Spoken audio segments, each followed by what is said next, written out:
नमस्कार साथियों, मैं खुशीराम गुजर आप सभी का इस हाइब्रिड मैथ एकेडमी चैनल पर हार्दिक अभिनंदन व स्वागत करता हूं।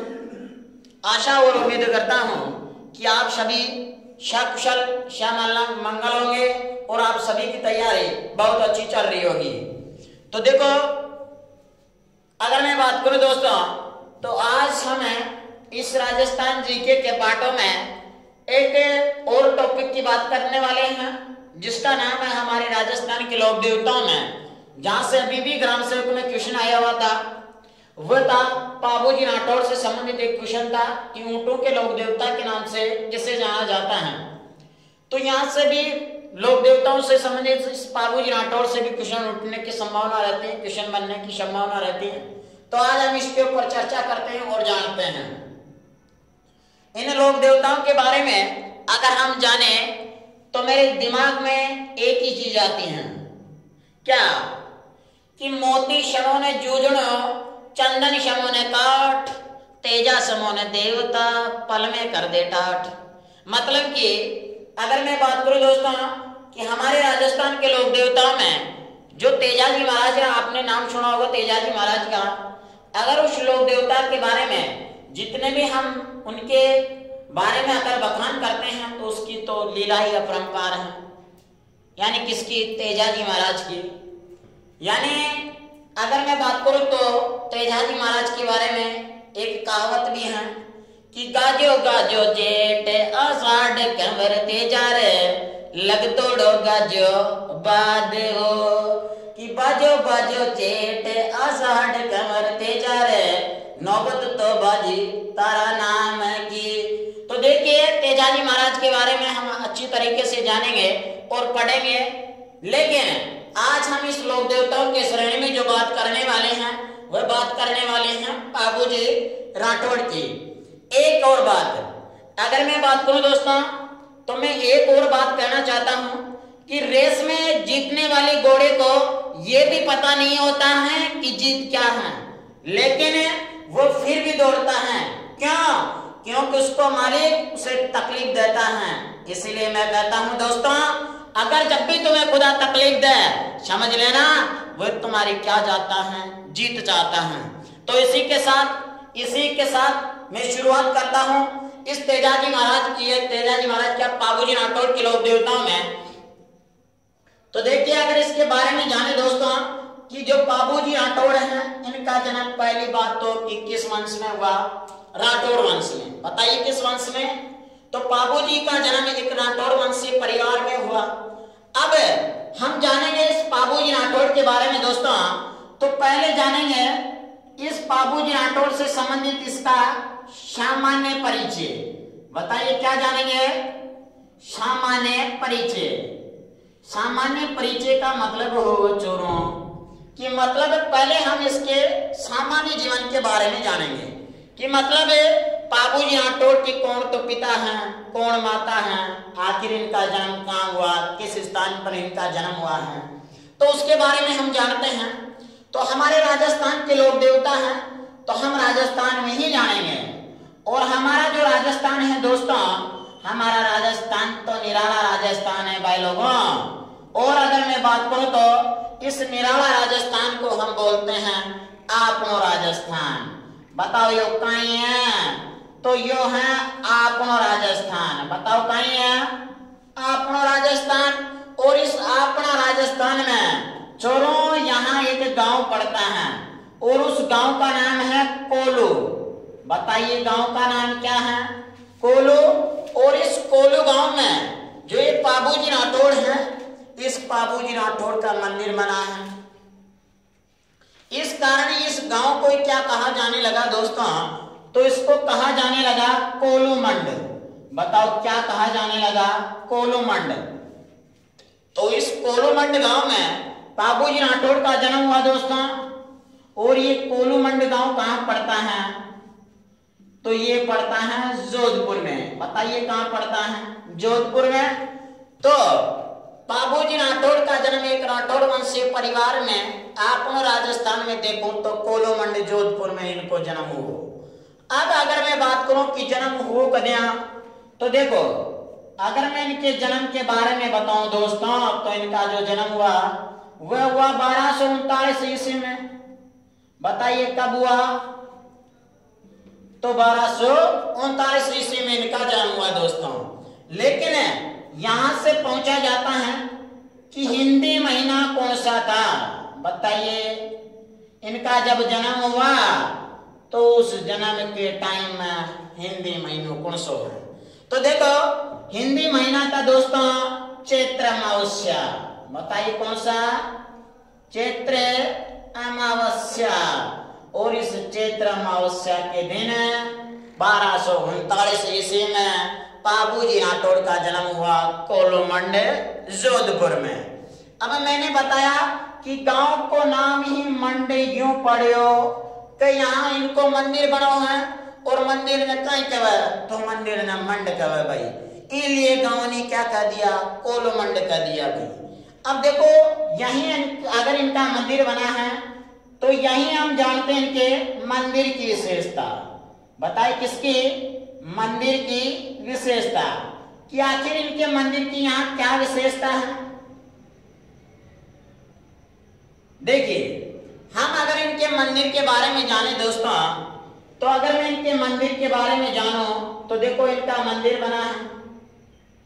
और अगर मैं बात करूं तो ये जो मंदिर बना है दोस्तों, ये मंदिर बना है इनका, जिन्हें हम बोलते हैं मुख्य मंदिर। बताओ क्या बोलते हैं? मुख्य मंदिर। और ये जो मुख्य मंदिर बना है, ये बना है कोलूमंड में। बताओ कहां बना है? कोलूमंड में। और कोलूमंड कहां पड़ता है? तो यो पड़ता है जोधपुर में। बताइए कहां पड़ता है? जोधपुर में। तो देखिए, हम बात कर रहे थे बाबूजी राठौड़ के मुख्य मंदिर की। तो इनका मुख्य मंदिर कोलू गांव में बना है और इसके मंदिर को दोस्तों मंड कहते हैं। यानी बताइए मंदिर को क्या कहते हैं? तो मंदिर को कहते हैं मंड। ये लो भाई। अब इसके बाद में अगर मैं इस मंदिर की विशेषता देखूं दोस्तों, तो इस मंदिर में यानी इस बाबूजी राठौड़ की एक अश्वारोही प्रतिमा बनी है। बताइए कौन सी?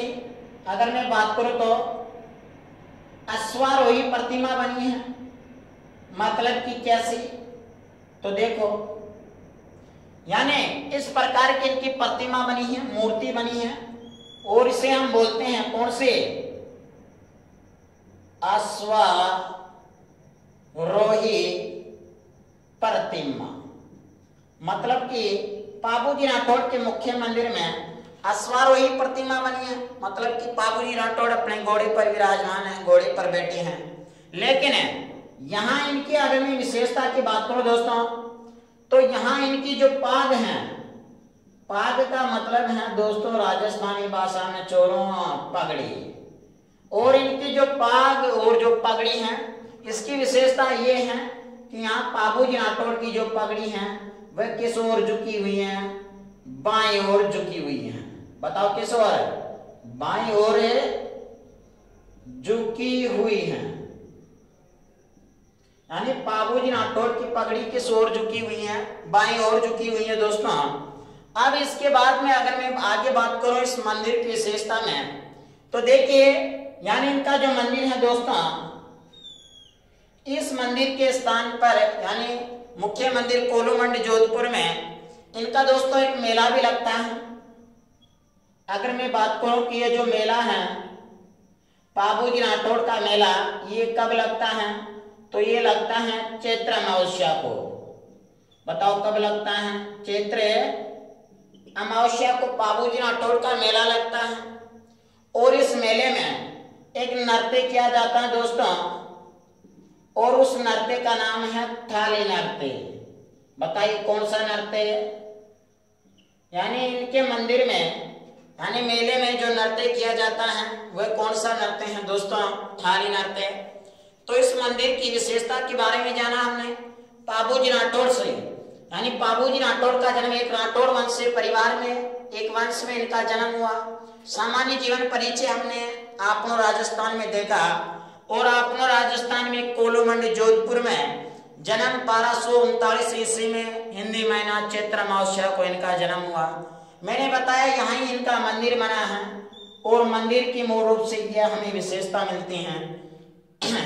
इनका जो मुख्य मंदिर है वह कोलुमंड जोधपुर में बना है और मंदिर को मंड कहते हैं और इस पर अश्वारोही प्रतिमा है बाबूजी राठौड़ की। और इनकी विशेषता ये है कि बाबूजी राठौड़ अपने घोड़े पर विराजमान है, घोड़ी पर। और यहाँ जो इनकी पाग है, जो पगड़ी है, वे किस ओर झुकी हुई है? बाईं ओर झुकी हुई है। और इस स्थान पर ही इनका मेला लगता है चैत्र अमावस्या को।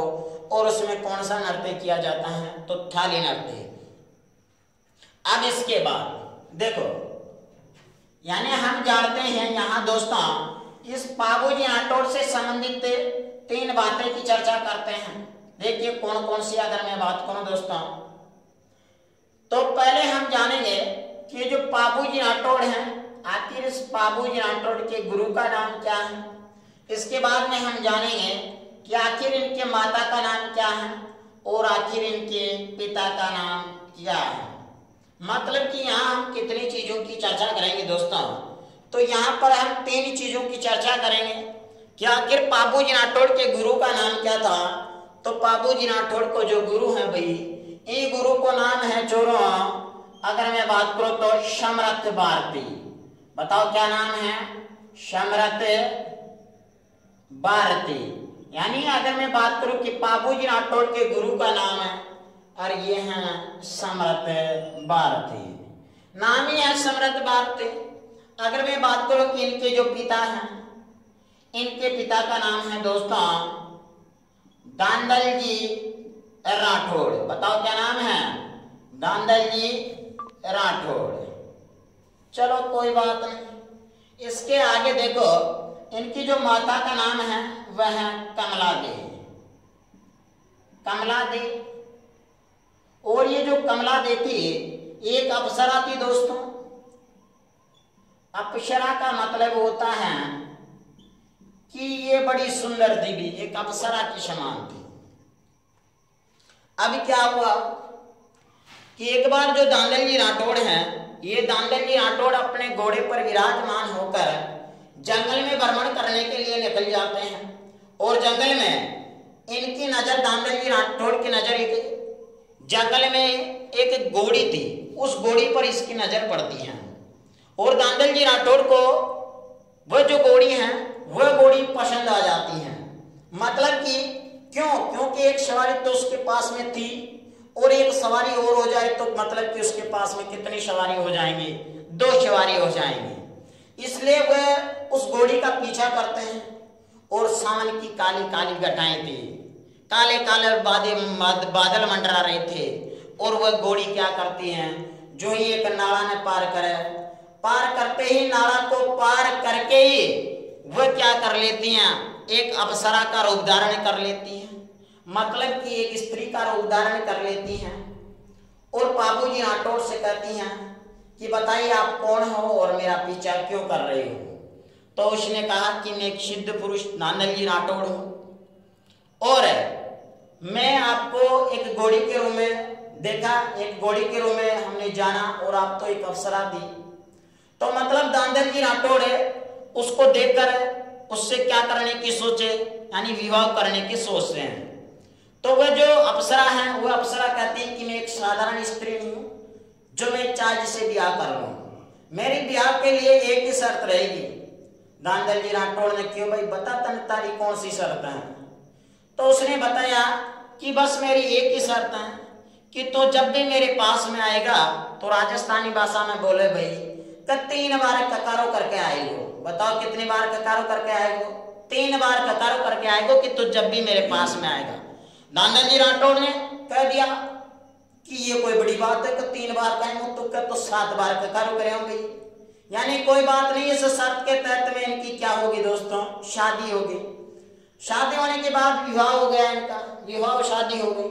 और शादी होने के पश्चात में दोस्तों ये दांदल जी राठौड़ और कमला दे के कुछ टावर हुई। देखो अगर मैं बात करूं तो यानी दोस्तों इनके एक पुत्र हुआ बड़ा ही बड़ा, जिसका नाम था बूढ़ो जी।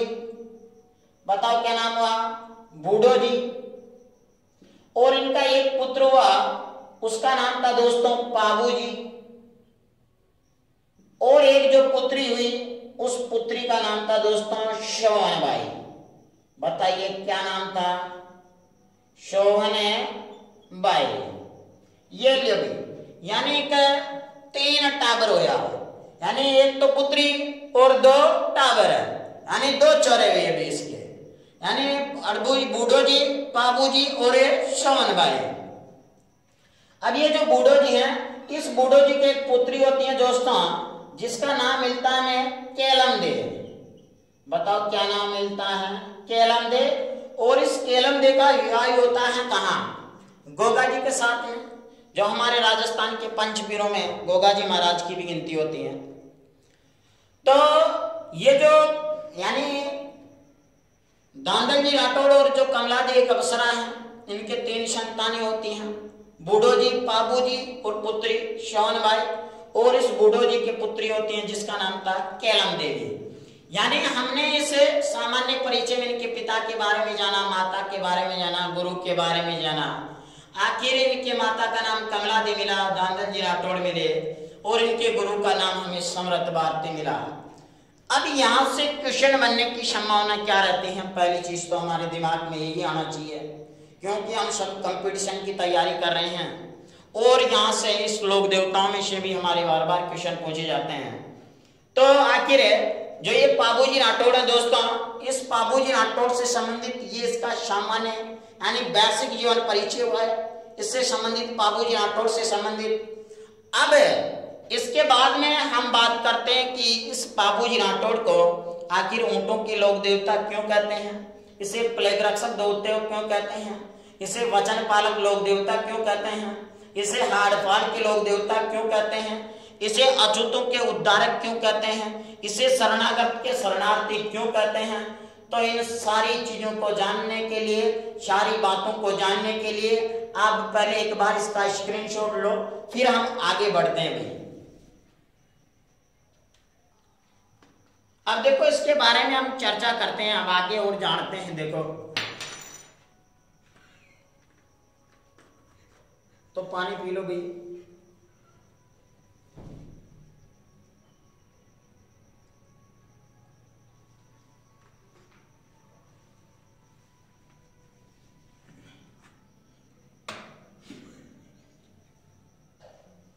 दोस्तों तो एक बार देखिए, हम बात करते हैं वापस इस पाबूजी राठौड़ की। तो देखिए अगर मैं बात करूं दोस्तों इस पाबूजी राठौड़ की, तो इस पाबूजी राठौड़ को आपको याद करने के लिए पहले से संबंधित 3 बातें याद करने के लिए, बताओ कितनी बातें? बताओ कितनी बातें? 3 बातें याद करने के लिए जोरों एक सूत्र याद करना है। बताओ क्या याद करना है? सूत्र। सूत्र का मतलब होता है दोस्तों एक ट्रिक याद करना है, यानी इस पाबूजी राठौड़ से संबंधित 3 बातें याद करने के लिए बताओ क्या याद करना है? सूत्र। तो कोई बात, कौन सूत्र तो कर लेंगे आप। सूत्र भी कोई इतना कोई भारी तो है नहीं है। SL सूत्र है 48, SL 48, बस यो सूत्र याद करना है। कर लिया भाई। देखो यानी ये पाबूजी राठौड़ के दिए हुए दोस्तों उपदेश हैं। बताइए क्या है? पाबूजी राठौड़ ने कुल कितने उपदेश दिए? 48, 47 उपदेश दिए।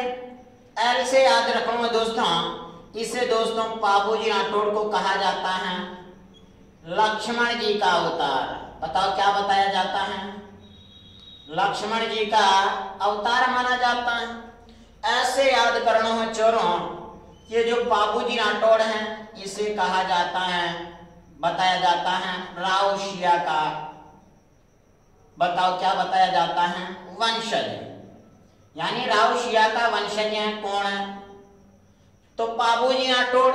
तो ये सूत्र आपको याद करने हैं 3 बातें। इसके अलावा ये जो पाबूजी राठौड़ है दोस्तों, इस पाबूजी राठौड़ के आपको याद करने हैं अन्य नाम, मतलब कि आपको इसके याद करने दोस्तों उपनाम। यानी इस पाबूजी राठौड़ को किन किन नामों से जाना जाता है? पहली बात, इसे कहा जाता है दोस्तों ऊंटों के लोक देवता। बताओ क्या कहते हैं? ऊंटों के लोक देवता, इसे कहते हैं दोस्तों प्लेग रक्षक लोक देवता। प्लेग रक्षक लोक देवता, ऊंटों के लोक देवता। इसके अलावा अगर मैं बात करूं दोस्तों तो इसे कहते हैं, अगर मैं बात करूं तो वचन पालक लोक देवता। वचन है पालक लोक देवता। इसके अलावा अगर मैं बात करूं तो इसे कहते हैं दोस्तों गो रक्षक लोक देवता। इसके अलावा अगर मैं बात करूं तो इसे कहते हैं दोस्तों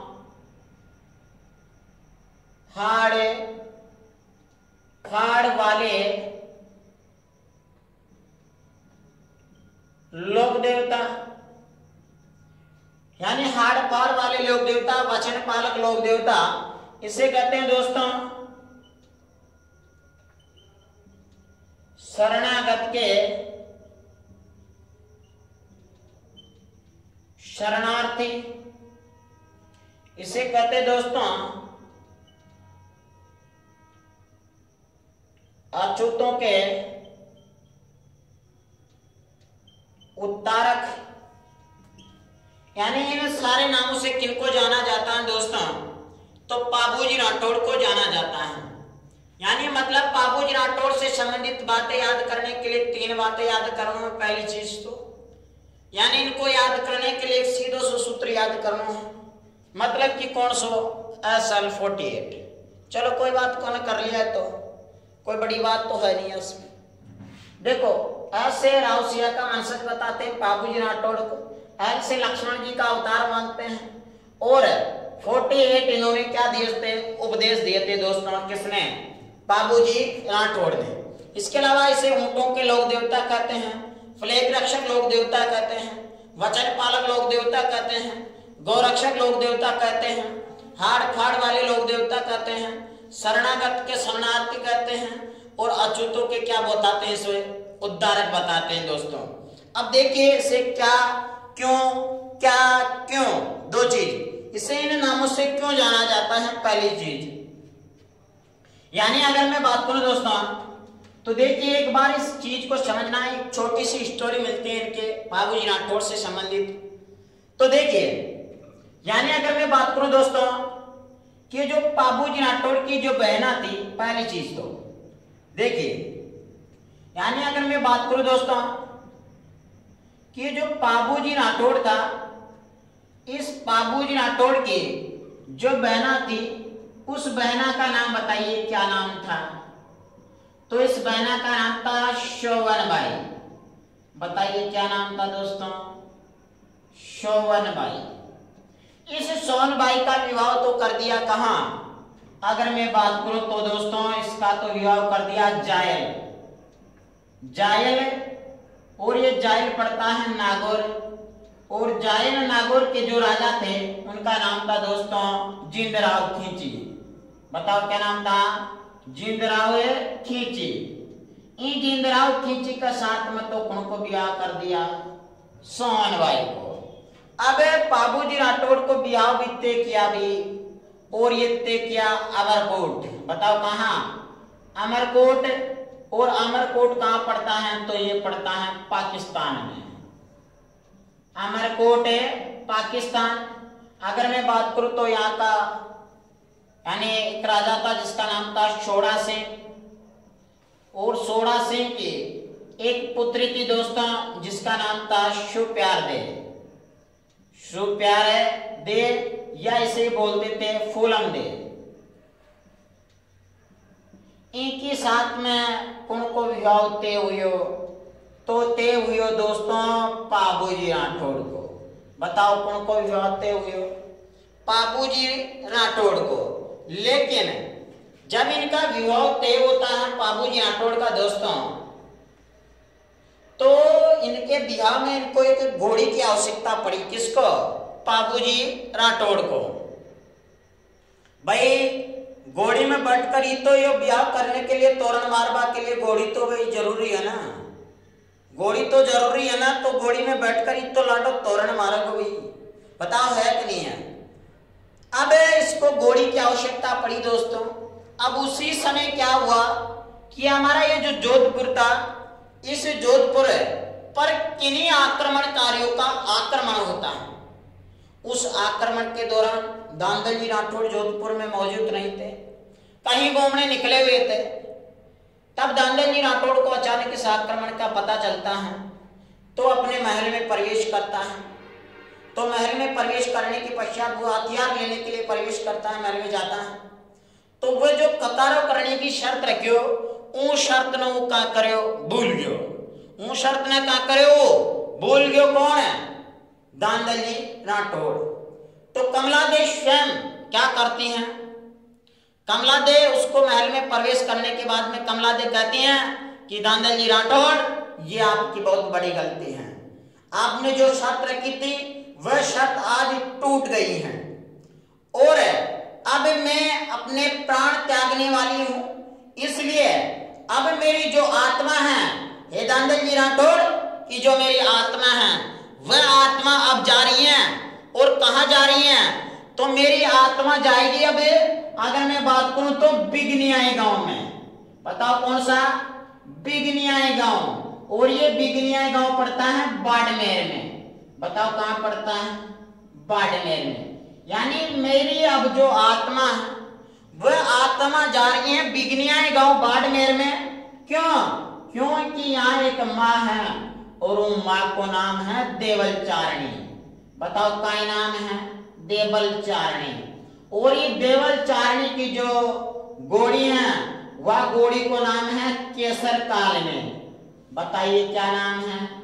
केसर काल।